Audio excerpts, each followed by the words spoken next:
या क्षणाची मोठी अपडेट समोर येते उजनी धरणासंदर्भातली।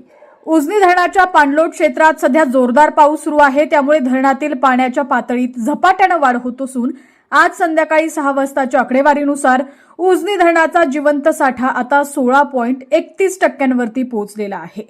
उजनी धरणात सध्या दौंड इथून तब्बल 92,892 क्युसेक वेगानं पाण्याची आवक सुरू आहे। सध्या धरणाची पाणी पातळी 492.215 मीटरवरती पोहोचलेली असून एकूण पाणीसाठा 72.39 टीएमसी झालेला आहे। यापैकी उपयुक्त म्हणजे जिवंत साठा 8.74 टीएमसी म्हणजेच 16.31% इतका नोंदवला गेलेला आहे। दौंडवरून येणाऱ्या या अवाढव्य विसर्गामुळे उजनीच्या पाणी पातळीत रात्रीतून मोठी वाढ होण्याची शक्यता वर्तवली जाते। दरम्यान पुणे शहराला पाणी पुरवठा करणाऱ्या खडकवासला धरणातून एक दिलासादायक बातमी आहे। धरणाच्या पाणी पातळीत झालेली घट लक्षात घेऊन आज दुपारी 12:30 वाजता मुठा नदीपात्रात सोडण्यात येणारा विसर्ग 27,203 क्युसेक वरून कमी करून तो आता 18,271 क्युसेक करण्यात आलेला आहे।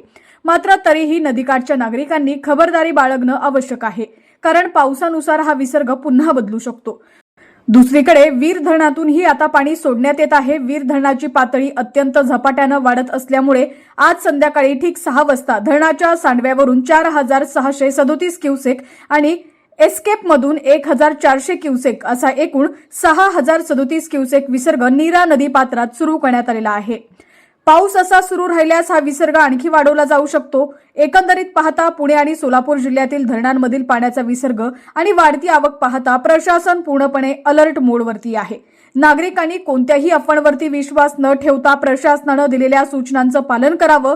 या संदर्भातील प्रत्येक अपडेट आम्ही तुमच्यापर्यंत पोहोचवत राहू। पाहत रहा HPN मराठी न्यूज।